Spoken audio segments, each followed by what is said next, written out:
Cheska POV. Hindi pa ako tumigil sa kakatawa sa ginawa ni Yugo. Parang binatil yung in love. Hinila niya si Isla palayo habang binigyan kami ng isa sa pinakanakakatawang tingin nakita ko buong gabi. Ni hindi man lang tinanong ng tukmol sa akin kung pwede niyang salohin ng kaibigan namin. Basta niya lang nilayo na para bang pag-aari na niya si Isla. Sira ulo talaga. Ang tatlong itlog na ito ay mga halimaw sa mundo ng negosyo. Pero parang basang sisiw naman pagdating sa mga babae. Nakaalis na sina Hugo at Isla. Pero tawang-tawa pa rin ako. Hindi alam ni Hugo kung sinong binangga niya ngayong gabi. Malakas ang kutob ko na susubukan niya ang dati niya ng taktika. Pero I doubt kung papasa sa panlasa ni Isla yon. Pero bago pa man ako makabawi, biglang hinawakan ni Floyd ang kamay ko. Dahilan para muling humalakak ang buong grupo. At ikaw, Miss Moretti, you are going home with me. Sabi niya, may pilong ngiti sa labi, habang sinusoksok ang braso niya sa bewang ko. Sinong kasama ni Liam ngayon? Naroon ba si Ate Divina? Matutulog siya sa bahay ngayon, sagot ko ng medyo nag-aalangan. Pero ikinatuwa ko rin naman naisip niya si Liam, kahit na sabik siyang iuwi ako. Pero hindi ibig sabihin na matutulog ako sa bahay mo. I see. What if? What if lang naman, wag tayong matulog. Eh di hindi yun counted. Sagot niya kagad, walang patumpik-tumpik. Ikaw mismo nagsabing mag-e-enjoy tayo ngayong gabi. At hindi pa tapos ang gabi. Kaya tatapusin natin ito sa bahay ko. Bago pa ako muling makapagsalita para magprotesta at ipinamukha sa kanyang kapal ng apog niya, hinila niya na ako papalapit at hinalikan. Hindi na ako nabigyan ng pagkakataong tumutol pa ng lalaking ito at sa totoo lang wala na akong magawa. Masyadong akong nadarang para isipin pang prinsipyo at paninindigan ko ngayong gabi. Ni hindi na namin nagawang magpaalam pa sa mga kasama namin sa club. Sa palagay ko naman ay kagad na silang magkaka-idea kung nasan ako kung mapansin nila na wala na kami. Dere-derecho niya akong inalalayan papunta sa kotse niya. Mr. Russo, hindi kita tutulugan, bulong ko habang binubuksan niyang pinto ng passenger seat. I mean, every word I say, doon ko na lang ilalabas ang sama ng loob ko sa kanya. Sino bang nagsabing matutulog tayo? Sagot niya. Mapanuksong nakangiti habang tinutulungan akong sumakay. Umikot siya. Sumakay sa driver's seat at yumuko para ikabit ang seatbelt ko na sinamahan pa ng isa pang halik. Ang bala ko lang ay bawasan ang kalasingan na pareho nating nararamdaman. Bukas pwede ka na ulit magalit sa akin. At ako naman ay babalik sa pagmamakaawa para sa kapatawaran mo. Hindi ako makapagsalita pero active na active ang isipan ko. Ano ba naman yan, Francesca? Pumayag ka ng gano'n na lang? Hindi ba dapat ay hindi ka available sa lalaking nananakit sa'yo? Bakit bigla naman ang change of heart mo? Inuuna mo na naman kasi ang landi. Maligalig ang isip ko at parang nawawala sa tono ang tibok ng puso ko. Sa buong biyahe, halos wala kaming inikan. Pero hindi niya mapigilan dumampi ang kamay niya sa hita ko. Banayad, pino, parang lihim na pangako. Sinubukan kong tumingin sa mga ilaw ng lungsod. Pero yung init ng palad niya, ang paulit-ulit na bumabalik sa atensyon ko. Yang dress na yan. Bulong niya, mababa ang boses, may halong panganib, masyadong mapangakit. Pero aaminin ko, mas lalong makasalanan ng itsura mo sa pula. Bagay na bagay sa'yo. Pero pagkatapos ng gabing to, gusto kong sunugin mo ng damit na yan. Uwi kang t-shirt at shorts ko ang suot. Umusog ako sa upuan, kinagat ang labi ko. Pilit nilalabanan ng sensasyon na pumupukaw ng haplos niya. Yung tensyon sa pagitan namin, halos kuryente ang tindi. Bawat galaw niya parang sinadya para guluhin ako. At gumagana to. Alam na alam ng lalaking to kung paano ako paandaran at kung paano ako kunin sa simpleng hawak lang. Hindi pa niya tinotodo ang strategy niya pero kulang na lang ay lundagin ko siya sa upuan niya. Kung hindi lang ako takot na maaksidente sa daan, malamang ginawa ko na yon kay Floyd. Mabuti na lang at nakapagtimpi ako kahit na napakataas na ng kamay niya. Isang hawi na lang at may expose ng lahat. Kapag nangyari yun, hindi ko na alam kung pipigilan ko pa siya o baka hilingin ko na lang na mag-park siya kahit saan para lang maibsan ang init ng katawan namin. Pagsapit namin sa bahay niya, para na akong niluluto sa sariling balat. Hindi ko na alam kung gusto ko pa bang umatras o kung handa na akong mahulog ulit sa pagkakadelikadong lalaking ito. Nag-park siya, hindi na nga umabot ng garahe, pinatay ang makina tapos muli siyang yumuko at titig na titig sa mga mata ko. Lagi mo kong binabaliwala sa panaginip ko. Alam mo ba yun? Bulong niya. Hanggang sa panaginip, galit ka pa rin sa akin. Inabot niya ulit ang seatbelt ko. Pero sa pagkakataong ito, mas mabagal ang galaw ng kamay niya sa dibdib ko. Napasinghap ako. Hindi ako makagalaw at ayoko na ring umiwas. Ang lapit niya, ang bango niya at ang init ng hininga niya. Nakakabaliw, pero bago pa ako muling makapagsalita at sabihin na pwede niya akong pagsamantalahan, sa loob ng kotse niya, bumaba na siya. Binuksan ang pinto ko at inalalayan akong bumaba. Nanginginig ng konti ang tuhod ko. Hindi ko alam kung dahil sa kaba o sa pagnanasa. Muntik ko na sanang ialok ang sarili ko agad-agad. My God, tahimik lang kami habang papasok sa bahay niya. Magkadikit ang katawan namin, magkadampi ang mga kamay, at unti-unting lumalakas ang tensyon sa hangin. Siguro nakita kami ni Simon, pero hindi na lang kami binati dahil malamang ay alam niya na kung bakit ako naroroon. Hindi ko alam kung anong nangyayari sa gabing ito, pero bahala na. Bukas ko na po problemahin ang mga bagay na makapaghihintay. Pero isang bagay ang tiyak ko ngayon, hindi pa ako handang bitawan siya. Diretso kami sa silid niya. Binuksan niyang aircon at saka pinalamlam ang ilaw gaya ng gusto naming pareho. Malinaw ang ginagawa niya. He's setting the mood pero ang akala ko'y pagkasarado ng pinto ay lalaplapin niya ako. Gaya na nakaraan naming encounter sa kwartong ito. Ang bawat sulok ng kwarto niya ay ginawan namin ng mga personal memories. Ang kama, ang console, ang couch, ang pader, ang CR pati na rin sa may pinto. Inaasahan kong hubaran niya na ako agad ng saplot pero naging abala siya. Nasa closet niya at naghahanap siya ng isusuot ko. Nanatili ako sa kinatatayuan ko, nangingit-ngit sa inis dahil sinasadya niya yatang bitinin ako. Kung batuhin ko kaya ang lalaking to ng heels ko para matauhan, inuwi niya ako dito para ano? Finally, sinarado niya ang closet at lumapit na sa akin. Ito na. Here, lalamigin ka sa suot mong yan. Try this on. Sabay abot ng t-shirt at shorts sa akin. Akala niya makakalusot siya sa pang-aasar niya sa akin. Ano ko bali? Hindi ako nagpunta dito para bihisan niya lang. Pagkatapos niya akong akitin sa kotse, ganun na lang. Ngayon pa na nag-init na rin ako. Hindi pwede.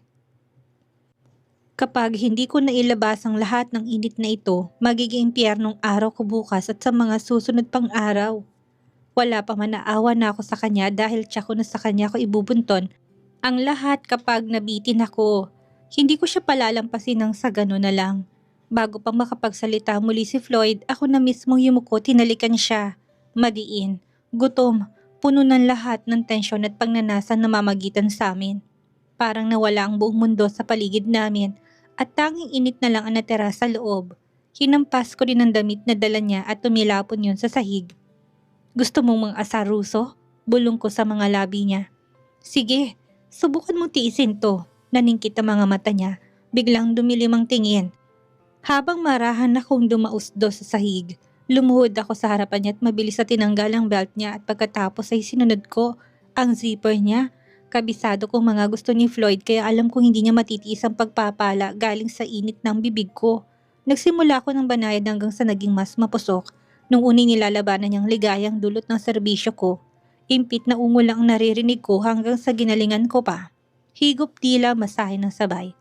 Paulit-ulit hanggang hablutin niya ng buhok ko. Wala kang idea kung anong ginagawa mo sa akin, Francesca. Bulong niya, paus at mapanganib. Tumayo ako. Ikaw naman. Wala nang kailangan pang sabihin, parang hinila kami ng oras sa isang mundong kami lang ang naroroon. Ang bawat galaw niya ay tila pag-ukit ng alaala sa balat ko. Mga haplos na puno ng damdamin.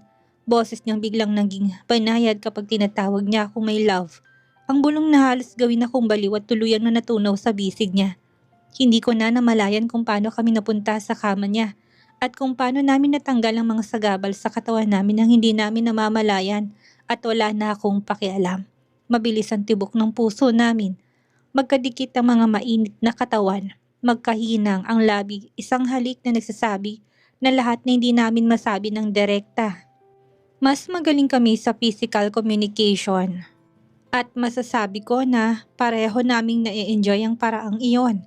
Maingat niya akong inalalayan sa kandungan niya. So hindi kami hihiga. Dumadampi ang mga daliri niya sa bewang ko na parang inaalala ang bawat kurba ng katawan ko. Wala kang alam kung gaano kita kailangan, Francesca. Aniya, halos bulong. At sa sandaling yon, alam kong wala na akong laban. Kanyang-kanya na ako ngayong gabi. Gusto ko mang pagsisiyan ng pagsabi sa kanyang i-enjoy na lang namin ang gabing ito. Huli na, nasa isang sitwasyon na ako na hindi ko atrasan kailanman. Na-miss ko siya pero dahil sa pride ko, hindi ko masabi.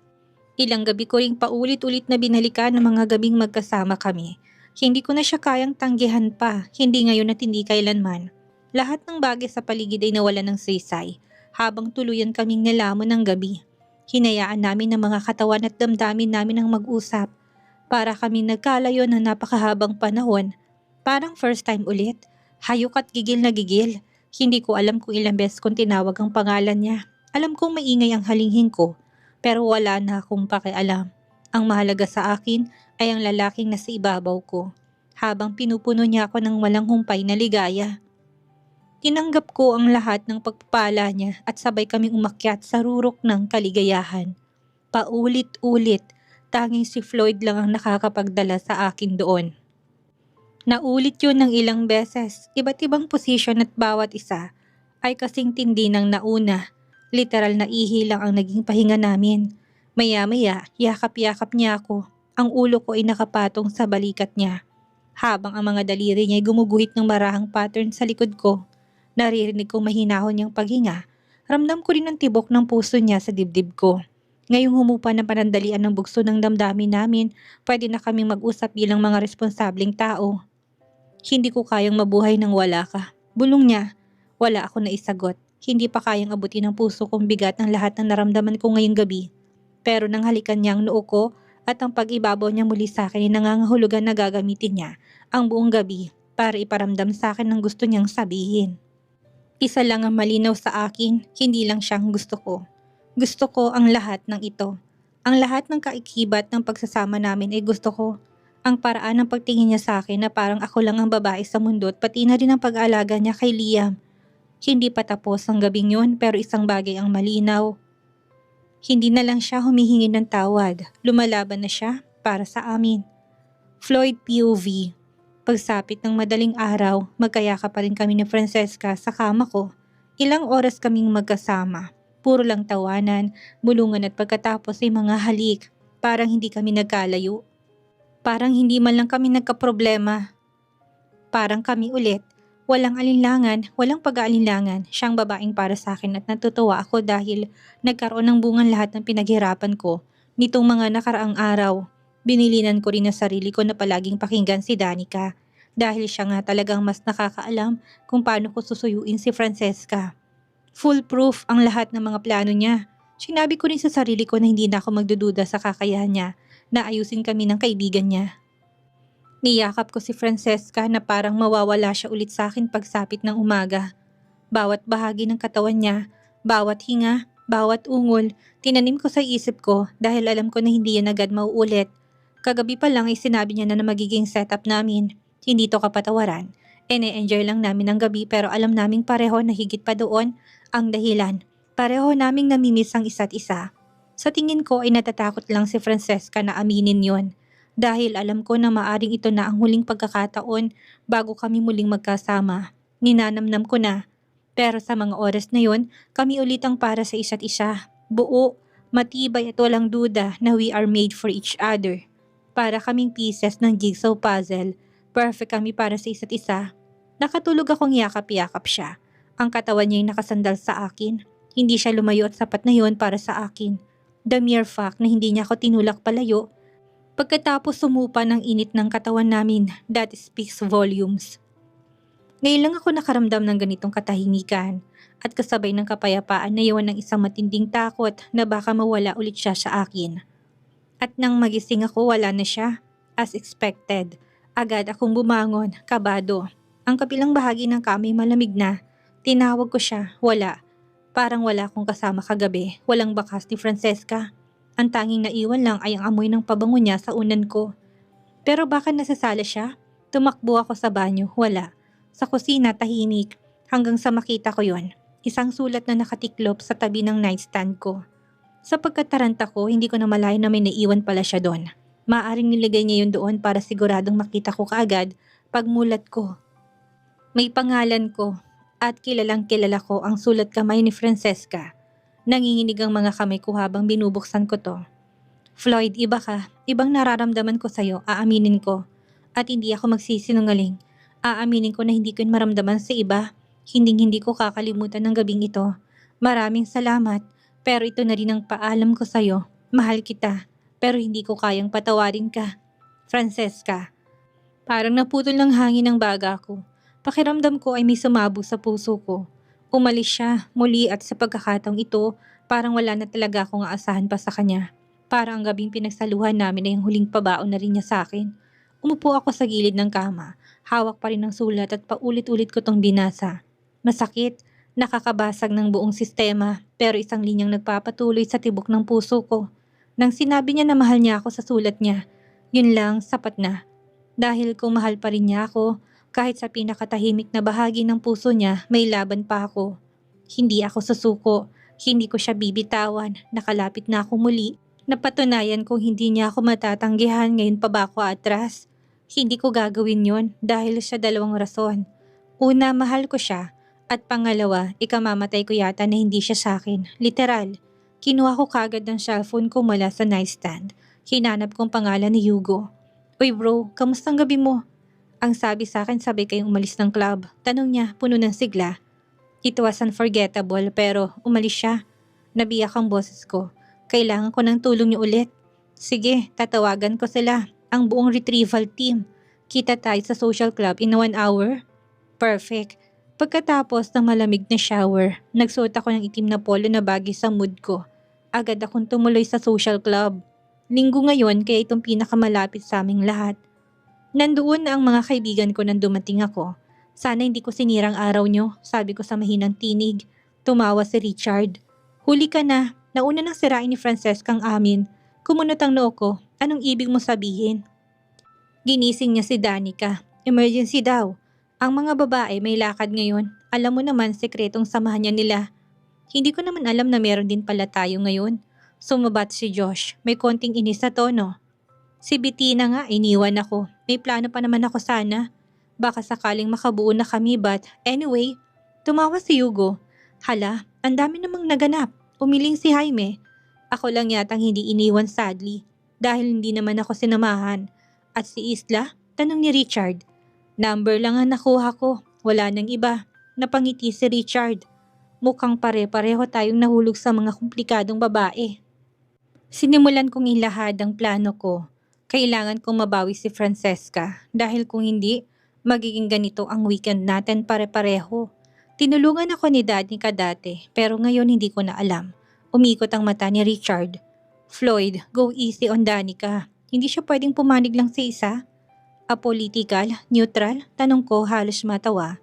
Hindi naman siya nanihira pero pinapahirapan ka talaga, parang initiation test ito. Yun na lang ang isipin mo. Ang saya, buntong hininga ko. Sinabi niya lahat sa amin, naroon ako at hindi ko to sinasabi sa'yo. Para i-discourage ka, sinasabi ko to dahil kaibigan kita, dagdag niya. Ikaw na raw ang halimbawa ng warning sign ngayon. Isa kang walking red flag, sabi ni Francesca. Tumango si Josh. Lahat ng galaw natin, minomonitor. Isang sablay lang na isa, rally na silang lahat. Sisterhood bro, pero mas delikado. Napahawak ako sa ulo ko. Gera na to, umiling si Jaime, pigil na pigil ang tawa. Ibig sabihin, gumagawa din tayo ng brotherhood ni tatapat natin sa sisterhood nila? Exactly. Mabilis sa sang-ayon ni Richard. Si Danica ang general. Si Francesca ang Rina. Tayo mga kawal na nililitis. Lumapit si Hugo. Kailangan ng diskarte. Lumabas tayo sabay-sabay. Gaya ng ginagawa nila. Tapos i-post natin sa social media. Gaya rin nila. Para suportahan ka rin in public. May chance siya pa. Agree, sabi ni Josh. Kasi hanggang hindi ka pinapatawad ni Francesca, dami kaming lahat. Huminga ako ng malalim. At least hindi ako mag-isa sa laban na to. Nag-toast kami gamit ang aming kape, parang mga sundalong naghahanda para sa gera. Hindi lang ito tungkol sa kapatawaran. Ito ay tungkol sa pagbabalik ng puso ni Francesca sa akin. At kahit na gaano katagal, lalaban ako.